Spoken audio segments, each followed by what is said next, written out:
This video continues my spring wild camping series, illustrating my observations of life around Loch Etive as it awakens from the cold, dark winter.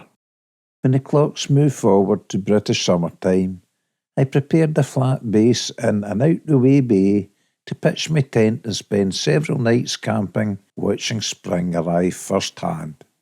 Since then, I have returned often and have now spent a total of 10 nights under canvas in my promised land. In the last video, temperatures were beginning to get a little warmer and the snow started to disappear in the high hilltops. But Easter saw another cold spell arrive, depositing more snow in the hills. There were a few calm days which turned the loch mirror smooth, and I thoroughly enjoyed those cold, crisp boating days. The cold air always clears the atmosphere, and I think it makes the scenery look more dramatic than on a warm, hazy day. And for me, the snow in the hills is the icing in the cake.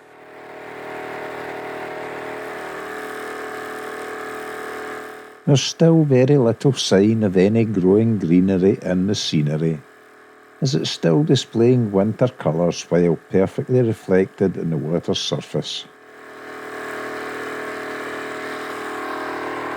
White fluffy clouds form spectacular symmetrical shapes against the blue background sky. Things look much brighter now the sun was rising higher than during the winter months. It's a pure pleasure watching the world float by in such a perfect day.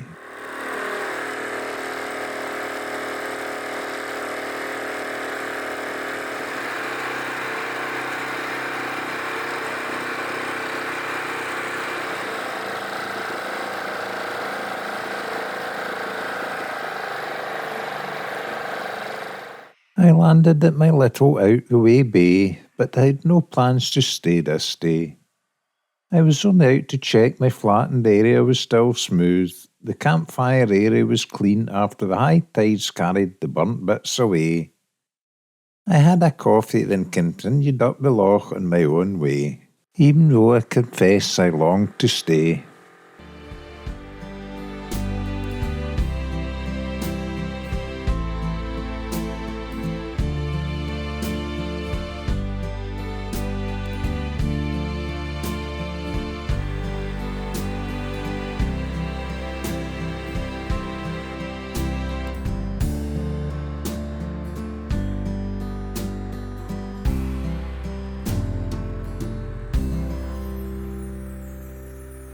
I was on a mission again.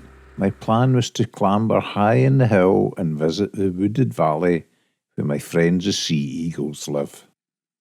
I suspected they had already laid eggs and didn't want to disturb them too much, so I set up the video camera on a tripod, then walked quietly away, letting it record silently as I went on with my day. Knowing it would run for the next 2 hours, I'd then return and collect the camera and see what it saw. Initially all I saw was the nest, but looking closer I could occasionally see some movement coming from it. I guessed it was an eagle trying to get comfortable sitting in its nest. My heart sank a little when I heard the distinctive caw of a crow.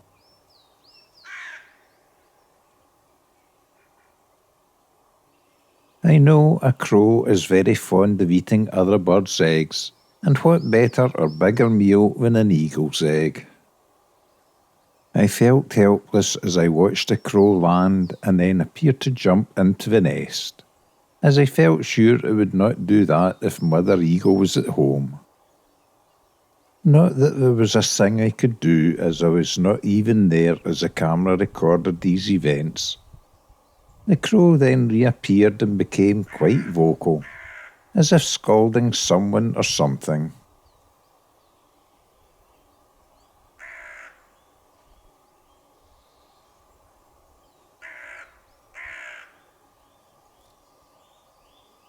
I did wonder if a crow would caw so much if it had just eaten its fill of eagle omelette.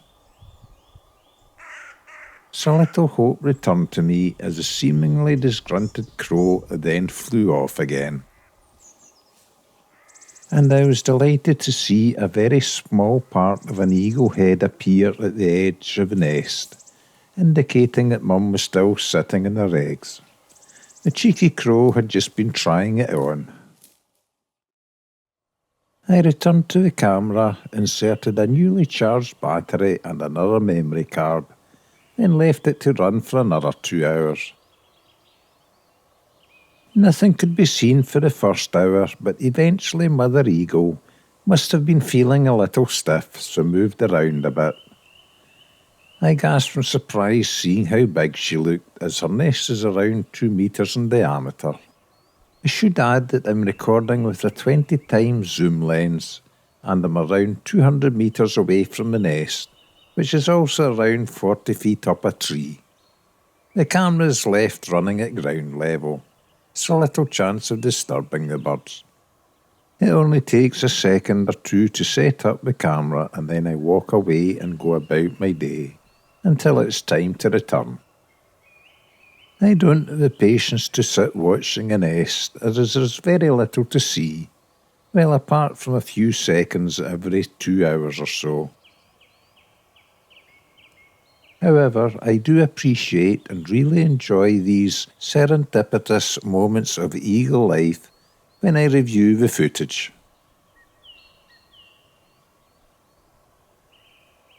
And every so often my patience is rewarded when one of the eagles enters or leaves the nest.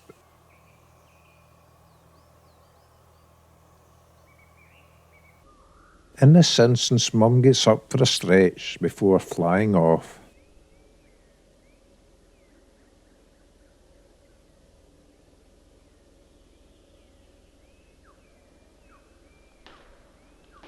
She only left the nest for a minute and a half, so I presume she only needed a stretch of her wings.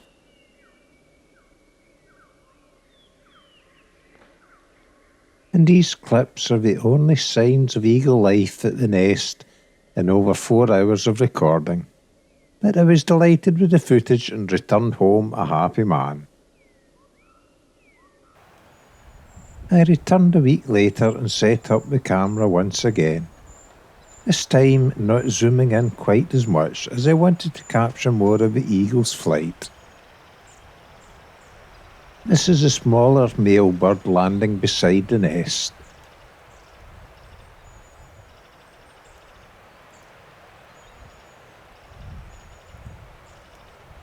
He sits patiently in the branch for several minutes before jumping into the nest.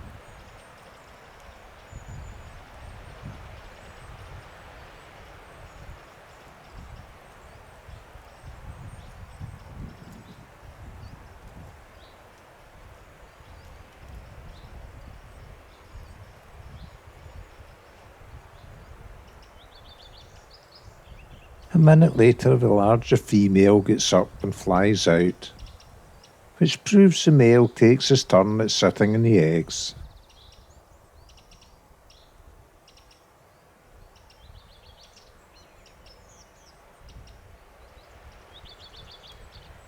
It takes around 35 days to incubate the eggs, and by my reckoning, the chicks will be hatching any day now. And I hope to see more activity in the nest when they hatch, with both birds flying back and forth feeding hungry youngsters. Of course, it's not only eagles nesting that indicate spring has arrived in the promised land. A week later, the weather warmed up, so I headed for another 4 days wild camping. I caught these deer sniffing around my wee out-the-way bay, which explains why I've been bitten 7 times by deer ticks, nasty insects that can carry Lyme disease. They ran off as I landed, but the 2 girls who I share the campsite with were still around. I landed and carried 4 days' worth of camping supplies to the shore. Then I prioritised my tasks. First things first, a coffee and admire the views. Although it was lovely at loch level, it looked very stormy above Ben Cruachan. The next task was set up my campsite and then get out my boat clothes. My plans were for a lazy day, and it was great to get out with boat trousers as it was rather warm. I travel as light as possible in the guppy when camping, so I don't take the heavy duckboards which keep my feet above the water on the boat. I have a tendency to drop things and they get soaked, so decided to make a lightweight duckboard out of a piece of washed up foam, and it worked perfectly. Making my dinner, I discovered I'd forgotten oil to burn my burgers in, so used a little brewdog to assist the cooking. Not as good a gravy as Guinness, but still very tasty. Then it was time to light the campfire and sit back and relax. A good breeze was blowing, so I positioned the discarded Muscle Farm buoy to prevent any sparks blowing onto the bracken near the tent, as it was now very dry and could easily catch fire. Then a guy called Gordon, who was also camping not so far away, came to join me for a beer or three. We yapped until it was dark and he headed back to his campsite, and day one was done. I awoke to a lovely blue sky morning, and after a lazy breakfast sat watching the local birds that lived in the vicinity of my wee bay. The pair of gulls were up bright and early.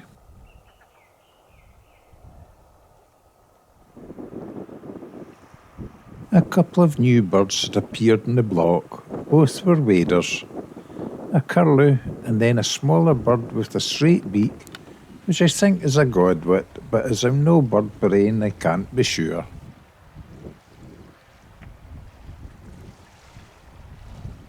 I can be sure this is a ringed plover, as he is one of my favourites, and shows little fear of me as he looks for fallen crumbs from the table. His mate seems quite happy trying my footprint out for size, wondering if it will make a nice nest. Can you spot her? She's well camouflaged. Finally, a goosander of sorts motored past, putting me in the mood for the long hike to go to the eagle's nest, where I got the footage shown earlier. Yup, the arrival of spring sure wakens the wildlife of the loch. After such a busy day, I rode round to Gordon's camp and we slurped beer in front of his fire, before returning to my out-of-the-way bay.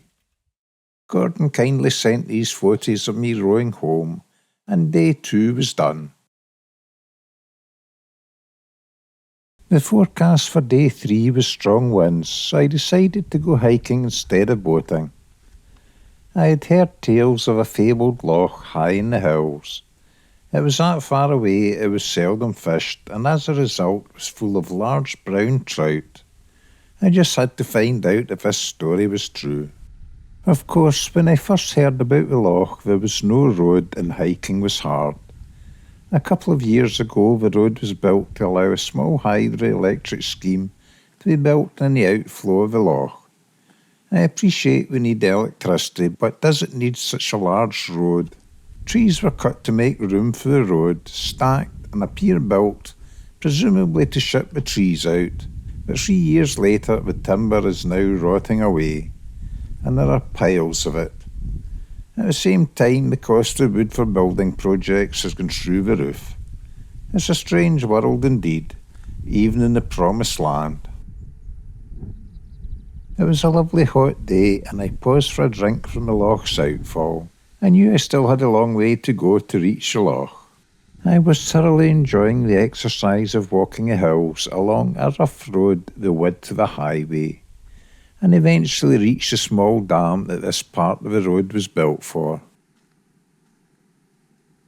The water behind the dam was little more than a shallow pond, but I watched some small trout feeding on the surface. I laughed to myself as I watched them try to eat my soft plastic lure, which was almost as big as they were, but at least it gave me hope that they were obviously attracted to it, and I hope larger trout would be attracted to the lure in the near future. The legendary loch I longed to fish was still several miles away through the col between the hills seen in this clip.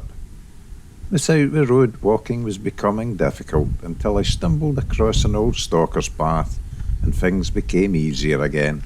Loch Etive was now but a small pond in the distance as I scanned the open hills that surround me. Not long later, even the Stalker's paths petered out, proving that not many people come this far into the hills. The going was becoming harder again. I was now feeling the heat and was very thirsty with no water to drink. So when I reached this deer fence, knowing I still had a couple of miles to go, I decided enough was enough and the legendary loch was a loch too far. So I have no idea if the story of huge trout is true or not. I wearily wandered back to camp, and by the time I got there the wind was blowing a hoolie, so I was glad I wasn't out in the loch in the wee boat. After supper it was still far too windy to light a fire, so retired to the tent early and watched a movie on the iPad before falling fast asleep, and day 3 was done. I awoke the following morning to another lovely blue sky day, with not a drop of wind. After a leisurely breakfast I packed up camp and headed for home, as the forecast was for another windy afternoon. Another great adventure in the promised land was over, so I hope you enjoyed the video and thanks for watching.